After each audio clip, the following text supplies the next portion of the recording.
Bonjour à vous tous et bienvenue sur ce plateau de questions ouvertes pour notre rendez-vous hebdomadaire avec l'actualité.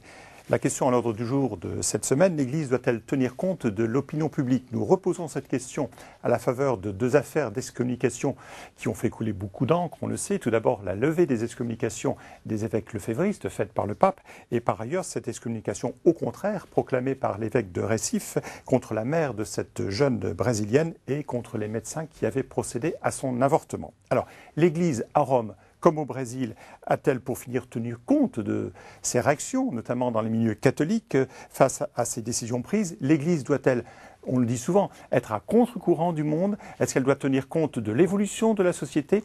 Pour répondre à toutes ces questions, nous allons faire appel, comme d'habitude, aux éditorialistes des médias chrétiens. Et cette semaine, j'ai le plaisir d'accueillir sur ce plateau René Poujol. Bonjour. Bonjour. Vous êtes directeur de la rédaction de l'hebdomadaire Pèlerin. Samuel Pruvot, bonjour. Bonjour. Vous êtes rédacteur en chef à l'hebdomadaire Famille chrétienne. Alors avant de vous passer la parole, je vous propose un premier éclairage sur ce thème. Vous y entendrez notamment les réactions de Philippe Le Villain, qui est un historien de l'Église, mais aussi de Monseigneur Bernard Potvin, qui est le porte-parole de la Conférence des évêques. Ce sujet a été réalisé par Émeric Coletta. On regarde. L'Église serait-elle sujette à l'air du temps et au bruit qui court? Dans l'actualité récente, les choix de l'institution ecclésiale sont commentés et critiqués de toutes parts. Mais est-elle pour autant sensible au mouvement de l'opinion publique? Elle est sensible chaque jour à l'opinion publique. Elle écoute.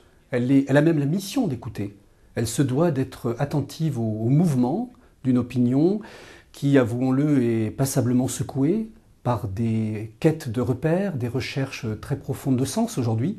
L'humanité est bousculée, la crise internationale est forte et il est normal que l'Église soit écoutante de cette évolution, écoutante des questions des contemporains.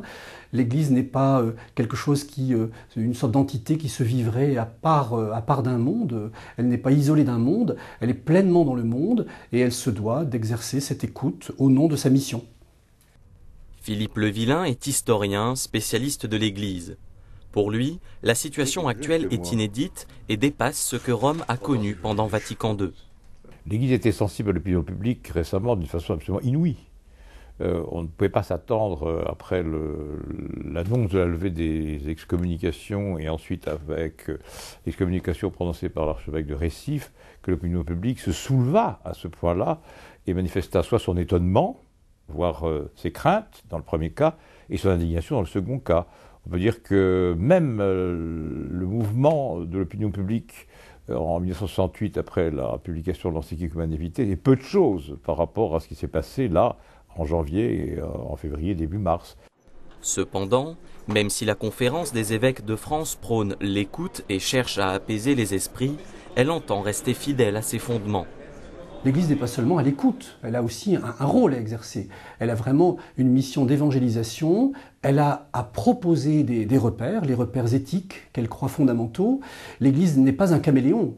Il ne faudrait surtout pas confondre l'écoute du monde avec un mimétisme devant ce que sont les comportements, évidemment. Aujourd'hui, l'information circule vite et l'Église a pour habitude de prendre son temps.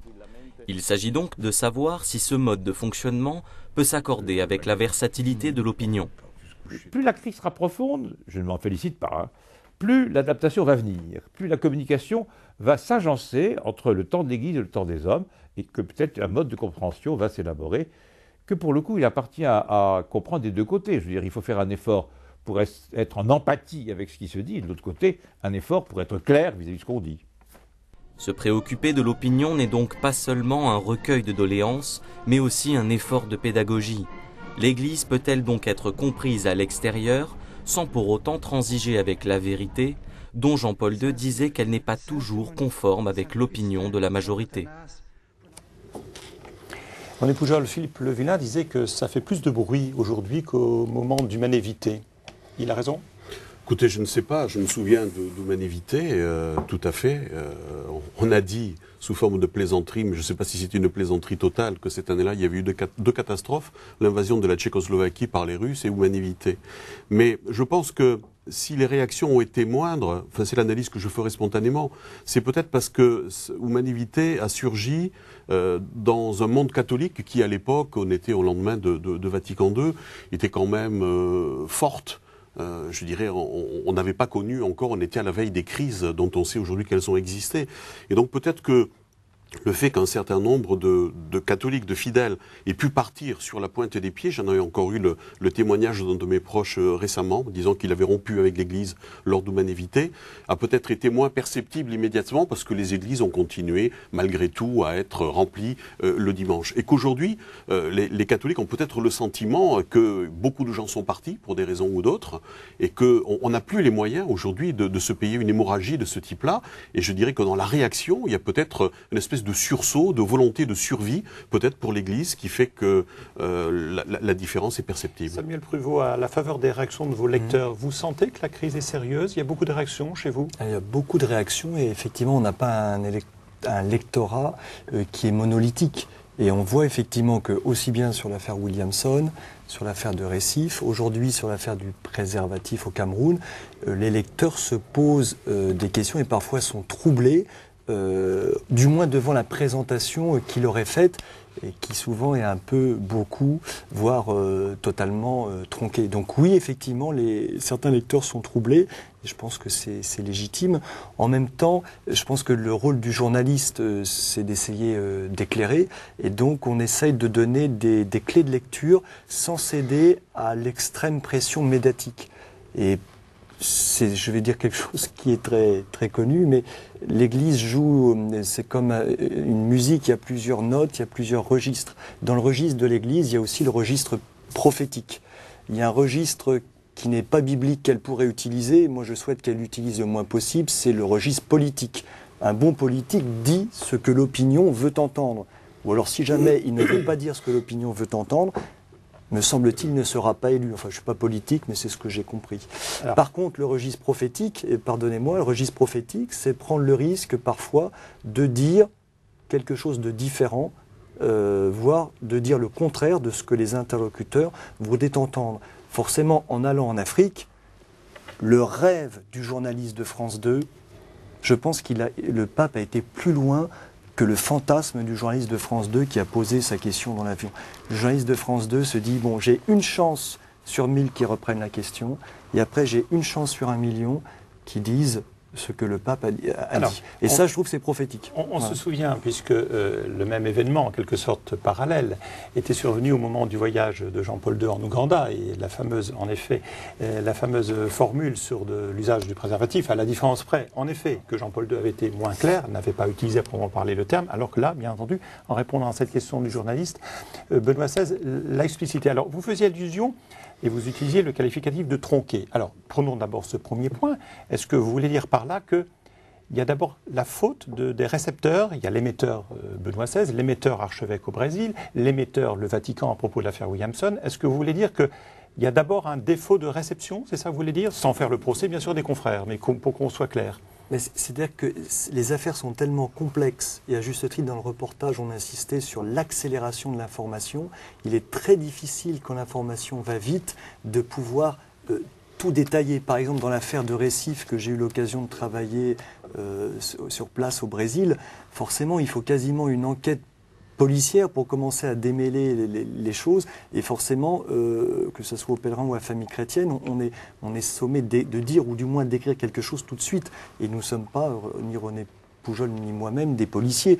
N'empêche qu'il faut être enquêteur. Mais les journalistes font leur travail de reportage, soit par des envoyés spéciaux, soit par des correspondants, en général. Oui, la difficulté, oui c'est vrai, mais la difficulté, par exemple, moi-même d'ailleurs je m'interroge, parce que seul Dieu peut sonder les reins et les cœurs, mais c'est vrai d'avoir recueilli sur place le témoignage du curé de paroisse qui a suivi cette famille et qui donne, on pourra rentrer éventuellement dans les détails si ça vous intéresse, qui donne une version sensiblement différente que celle en fait qui est de la dépêche AFP, sur laquelle en fait nous-mêmes et nos confrères ont travaillé.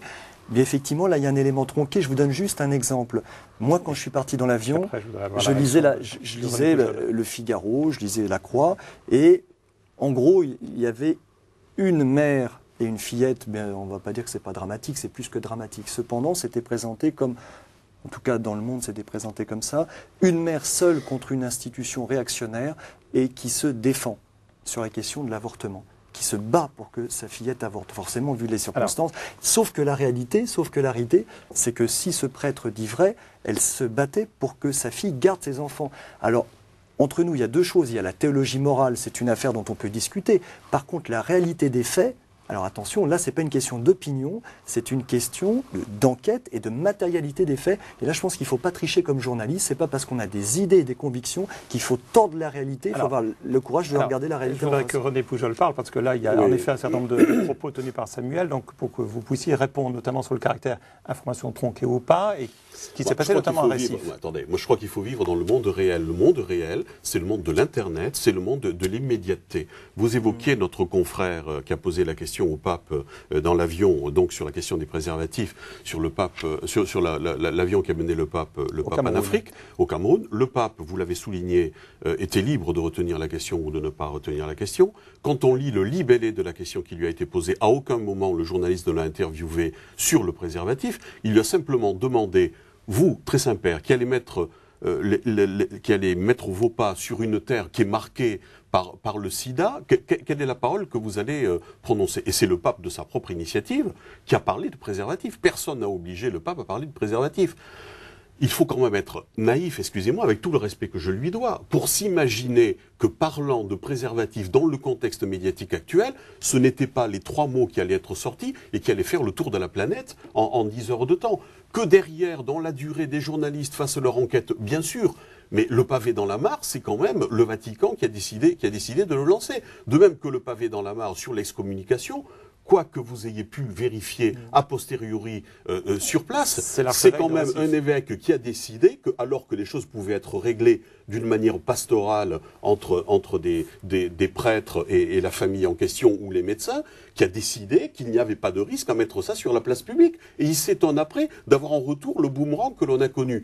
Donc je crois que quand on dit est-ce qu'il faut tenir compte de l'opinion publique, il faut pas tenir compte de l'opinion publique pour accepter tous les diktats de l'opinion publique, quoiqu'encore il y aurait beaucoup de choses à dire et je voudrais revenir tout à l'heure sur cette idée de vérité.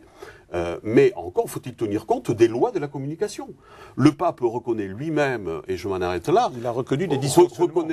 reconnaît lui-même en ce qui concerne la levée des excommunications sur les 4 évêques, qu'il y a eu des erreurs de communication monumentales qui ont été faites, alors même que certains catholiques en France estimaient que le pape, bien évidemment, n'avait commis aucune faute, mais que c'était les médias qui eux-mêmes étaient allés chercher trop loin. Le pape reconnaît ce que les catholiques n'ont pas voulu reconnaître en son temps. Donc je crois que là, il y a une nécessaire prise en compte, et je crois qu'il y a des dysfonctionnements à l'heure actuelle qui sont reconnus par le Vatican, que je trouve graves, et puis, quitte à amorcer une autre étape de notre débat pour plus tard, on a parlé de l'opinion publique d'une manière générale, je crois que tout cela rejaillit sur l'opinion publique catholique qui existe, et là, c'est une autre problématique. Alors, justement, on constatait, Samuel Pruvot, ces derniers jours, des réactions nombreuses. On l'a vu à la faveur, d'ailleurs, de ces 3 affaires, hein, puisqu'on vous avez ajouté, bien entendu, opportunément cette dernière affaire, celle des propos du pape tenus dans l'avion.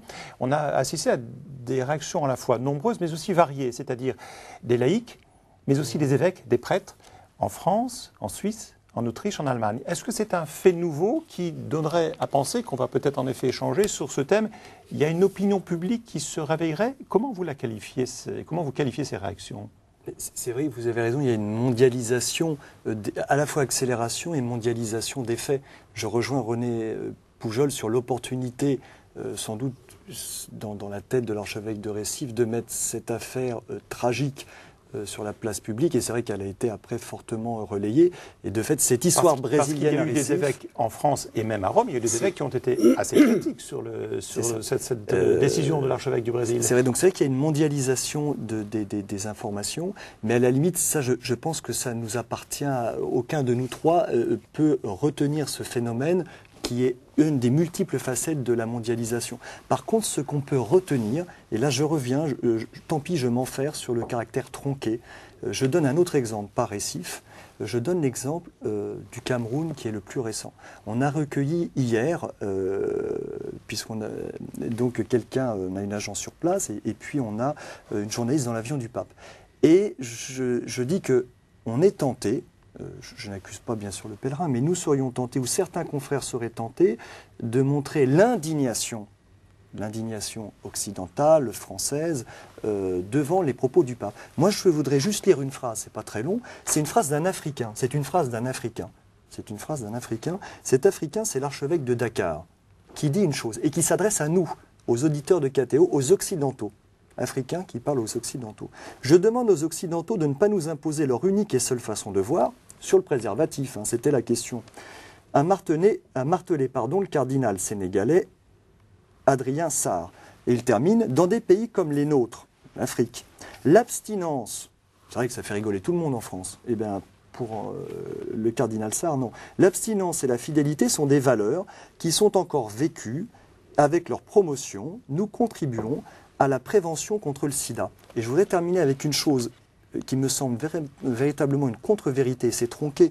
Et là, moi aussi, je suis un petit peu en colère, parce que j'ai l'occasion d'aller sur place, c'est que on ne peut pas faire croire à des téléspectateurs de KTO ou à n'importe quel Français que le tout préservatif en Afrique noire est une solution ou la solution. Pourquoi ? Parce qu'au Burkina Faso, en Ouganda, mais il faut le dire, c'est très important, il y a toujours plusieurs volets. Et systématiquement, aujourd'hui en Afrique noire, vous pourrez le vérifier, il y a toujours le volet de santé publique, pas l'Église catholique, de chasteté, éducation sexuelle. Donc je trouve ça vraiment, du point de vue journalistique, c'est une contre-vérité. C'est une contre-vérité de dire que le pape se met le doigt dans l'œil, alors que c'est une vérité de santé publique. Vous abordez à la fois, donc j'aimerais que René y réponde, vous abordez à la fois les questions de forme sur le mode de communication, là, je ne touche que le fond, mais aussi le fond, c'est-à-dire qu'il y a plusieurs moyens. Alors, c'est aussi un petit peu une accusation sur des journalistes occidentaux, ce sont eux qui prônent le préservatif et pas les Africains. Alors, il est vrai, mais il est vrai qu'il y a une démarche qui peut être un peu impérialiste et qui est de vouloir finalement aller au secours de l'Afrique avec des remèdes qui nous paraissent bons pour nous. J'ai lu les mêmes citations que vous, et je crois qu'il faut entendre ce que dit cet évêque. De même que j'ai entendu la phrase de Benoît XVI dans l'avion, et lorsqu'il dit « le préservatif à lui seul ne réglera pas le problème à l'Afrique », mais bien évidemment qu'il a raison, bien évidemment. Simplement, cette phrase ne suffit pas non plus à régler le problème du sida en Afrique. Parce que je connais aussi un petit peu l'Afrique, et j'ai eu le témoignage dans des villages et des villes africaines de religieux, de prêtres qui eux-mêmes distribuent des préservatifs lorsqu'ils estiment que c'est le moindre mal face à des situations et en contradiction donc officielle avec la position de Rome. Et quid des 22 millions d'Africains qui aujourd'hui sont séropositifs et qui entendent dans la déclaration du pape « Vous n'aurez plus de relations sexuelles jusqu'à la fin de votre vie puisque l'Église vous interdit moralement l'usage du préservatif. » Et quand on est séropositif et qu'on souhaite avoir des relations sexuelles, si on ne met pas un préservatif, qu'est-ce qu'on fait? On donne la mort. Donc je crois qu'entre les affirmations dogmatiques, encore une fois, qui sont légitimes, et l'Église a le droit de rappeler effectivement un certain nombre de choses à temps et à contre-temps, et le vécu local, il y a place pour la différence dans une famille entre la position du père et celle de la maman. Le père, c'est le pape, la mère, c'est l'Église, et on sait bien que quand on rentre, l'attitude pastorale sur un certain nombre de réalités, qu'il s'agisse là de l'avortement, qu'il s'agisse du préservatif, est parfois en contradiction avec ce qu'affirme l'Église, et ça pose de fait un réel problème, ça pose le problème de la vérité, de la conscience et de la vérité. Samuel Pruvot, si ça fait autant réagir, est-ce que vous pensez c'est parce qu'il y a un discours de l'Église qui vise à une forme d'idéal, tout le monde le dit, les évêques le soulignent, et que c'est en décalage aujourd'hui avec les réalités, et que de là naît cette incompréhension, et on retrouve au milieu forcément le transmetteur, c'est-à-dire le média, entre l'idéal affiché par le pape et la réalité concrète. Et donc cette incompréhension viendrait de ce décalage ? Ça, je crois que vous avez raison. Enfin, votre image est bonne de montrer l'idéal, et on pense à quelque chose de très haut, le Mont Blanc, ou peut-être voir l'Everest. Et c'est vrai que pour quelqu'un, c'est-à-dire, enfin, en tout cas, moi, je me mets pas sur l'Everest, mais dans la vallée. Et quand le pape monte l'Everest en disant c'est là où il y a la meilleure vue sur le monde entier, on se dit il doit avoir raison, mais bon, moi, je vis dans la vallée et j'ai pas d'hélicoptère. Comment je vais aller sur l'Everest ? Donc moi, je dirais, heureusement que le pape montre le sommet de l'Everest. Et on va peut-être, me direz-vous, à quoi sert-il qu'il montre le sommet de l'Everest?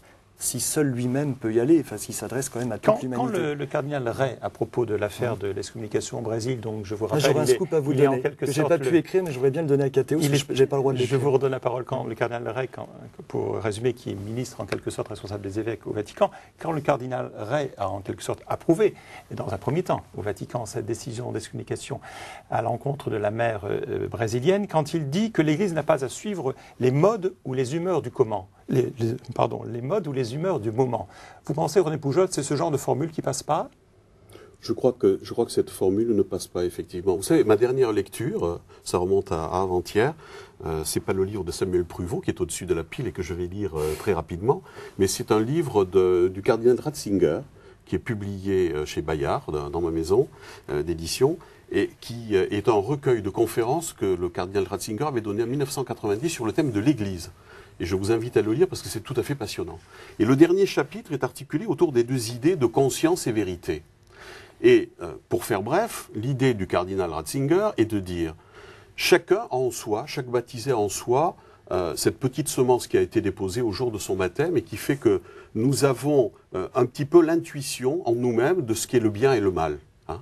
Mais, dit-il, et c'est là tout le problème, cette conscience doit être éduquée, et bien évidemment on devine que derrière, la seule personne qui puisse l'éduquer, c'est forcément le magistère. Et c'est tout le débat sur la vérité dans l'Église. Or, le magistère, et je voudrais terminer là-dessus, le magistère dans la grande tradition permanente de la théologie catholique, c'est pas uniquement le pape ou le pape et les évêques. On voit bien d'ailleurs qu'à la faveur de ce débat, il a réintégré une espèce de collégialité quand même autour de lui-même qu'il avait un petit peu abandonné.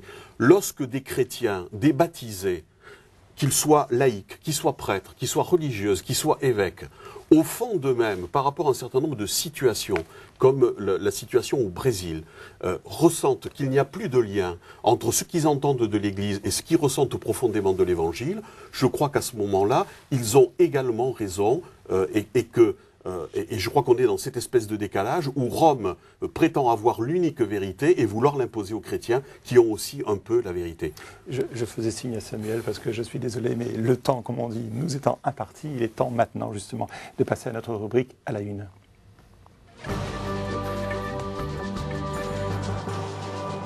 René Poujols, ce sont ces affaires qui ont occupé l'essentiel de la rédaction du Pèlerin ou il y a quand même d'autres choses à dire dans votre hebdomadaire? Ah non, on a des pages là-dessus. Non, je voudrais simplement souligner une chose, c'est que lundi matin, et nous avons pu le publier dans le journal, nous sommes allés remettre au Palais de l'Élysée avec le président du Secours catholique, le président du CCFD, avec Michel Dubost, les pétitions. Vous savez que Pèlerin avait lancé une pétition sur les paradis fiscaux, et donc nous avons été reçus par le directeur de cabinet du président de la République, qui nous a écoutés et qui nous a montré à quel point, non pas parce qu'il y a eu la pétition de Pèlerin, mais parce que ces idées étaient vraiment dans l'air, comment on peut vraisemblablement attendre du prochain sommet du G20 à Londres une évolution significative pour la résolution de ce problème. Un petit rappel en ces temps de jeudi où on sait que les rues sont remplies de manifestants. Samuel Pruvot, dans Famille chrétienne. Nous n'avons pas été à l'Élysée cette semaine, mais au Tibet. Je vous invite à le lire, c'est un magnifique reportage exotique. Je voulais terminer en citant une citation de Monseigneur Dubost qui m'a justement éclairé sur ces questions de communication et de préservatif. Il disait dire que le préservatif serait la solution unique en Afrique, ça serait équivalent de dire que pour résoudre les problèmes de la route, il suffirait de mettre un casque pour empêcher tout accident de moto. Je pense que c'est une image très belle à méditer. Est-ce que je peux citer Saint Paul? Je vous en prie. Parents, n'exaspérez pas vos enfants de peur qu'ils ne se découragent. C'est dans l'Épître aux Colossiens. Je vois que ce débat, nous le voyons tous, suscite beaucoup de réactions. Je pense qu'on aura l'occasion d'y revenir amplement. Alors je vous propose de passer à notre ultime rubrique, en bref.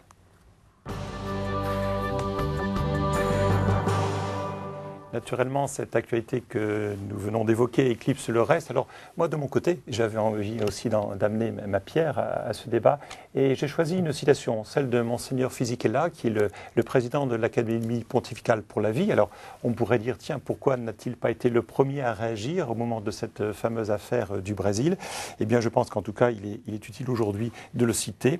En parlant de cette petite fille brésilienne, je me pense que ses propos sont très intéressants. Avant de penser à l'excommunication, dit Monseigneur Fisichella à Rome, il était nécessaire et urgent de sauvegarder sa vie innocente et de la ramener à un niveau d'humanité dont nous, hommes d'Église, devrions être experts et maîtres dans l'annonce. Cela n'a malheureusement pas été le cas. Et la crédibilité de notre enseignement, on en parlait, s'en ressent, qui apparaît aux yeux de beaucoup comme insensible, incompréhensible et sans aucune miséricorde. Alors, Carmen, il appelle de ce prénom, il prête ce prénom à cette petite fille. Nous sommes avec toi, nous partageons avec toi la souffrance que tu as éprouvée. Nous voudrions tout faire pour te rendre la dignité dont tu as été privé et l'amour dont tu auras encore plus besoin. Et il ajoutait, ce sont d'autres personnes qui méritent l'excommunication et notre pardon, pas ceux qui t'ont permis de vivre et t'aideront à retrouver l'espoir et la confiance. Voilà, je voulais terminer sur cette citation et je vous signale que vous pouvez bien sûr revoir cette émission sur notre site www.kteotv.com. Je remercie les invités présents sur ce plateau et je vous donne rendez-vous à la semaine prochaine. Très bon week-end.